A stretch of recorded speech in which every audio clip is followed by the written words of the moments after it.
الحمد لله والصلاة والسلام على رسول الله ما بعد فأعوذ بالله من الشيطان الرجيم بسم الله الرحمن الرحيم وأنتم الأعلون إن كنتم مؤمنين.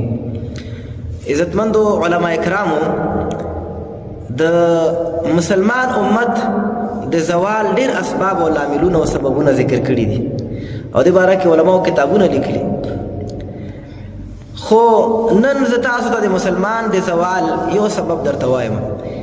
هغه څه شی دی چې مسلمان دومره د ذلت سره مخ شو چې مسلمان د سولې او د جنګ فیصلې په نورو ملکونو کې کیږي. مسلمان باندې پابندیانې لګیږي، مسلمان پیسې کنګل کیږي، مسلمان خپل اختیار او خپل حکومت او خپل فوج په خپل اختیار کې نه دی.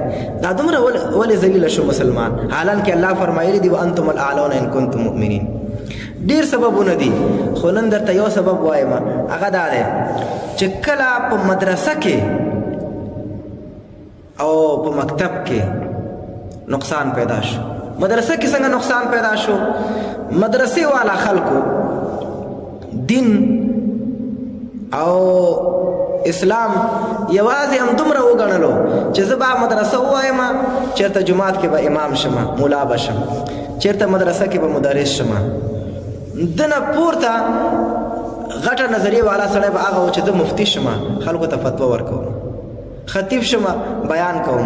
بس نور رسول الله صلی الله علیه وسلم، ابو بکر صدیق رضی الله تعالی عنہ، عمر رضی الله تعالی عنہ، خلفای راشدینو چې کوم مسیرو، هغه مسیر مسلمانانو پرېښوده چې هغوی هم امامانو د جماعتونو، هم د دین رهبرانو، هم د مسلمان امت زعیمانو، مشرانو، هم په سنگر کې مجاهدینو، هم هغوی په محکمو په قضا کې قاضیانو فیصله کوونکي وو، هم د امت خیرخواهانو، هم ولسونو ته خیر رسولو ارادې هغوی لرلې، یوازې د جماعت پورې خاص نو. نو مدرسه کې چې کله دا نظریه خلکو واغسته چې بس امامتي ونیسمه، مدرس شمه، نور د دنیا فکر انقلابیت په مدرسه کې نو، شخصیت جوړونه په مدرسه کې ختم شو.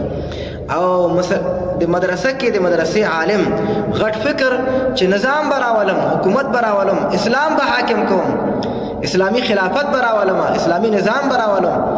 دا نظریه د مدرسې بچی وانه غسته.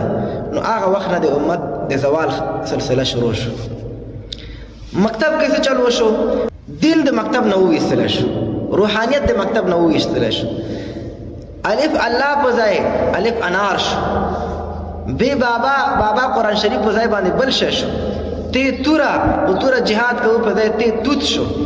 چې کله دا د یوازې اول صنف مکتب حال درته وایم چې د هر صنف مکتب نه معنویت، دین، روحانیت د مقابلې توانایی ورکول، دا خبره مکتب نه لرې شو، د مکتب د مضمون نه لرې شو. نو هلته مکتب کې یوازې څه شی پاتې شو؟ مسلکیت. چې زه مسلکي یم، انجینر یم، زه مسلکي یم، ډاکټر یم، او زه مسلکي یم، ټانکیس یم، زه توپچي یم.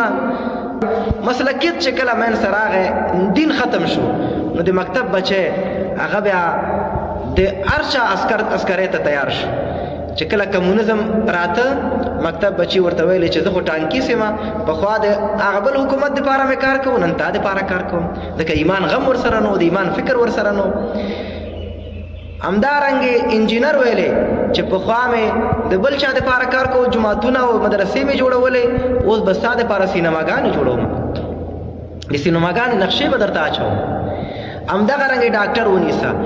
نو مکتب کې مسلکیت پاتې شو، روحانیت او دین ختم شو. نو مدرسه کې نظام و حکومت او جهاد دغه نظریه ختم شو. نو امت د زوال سره مخ شو.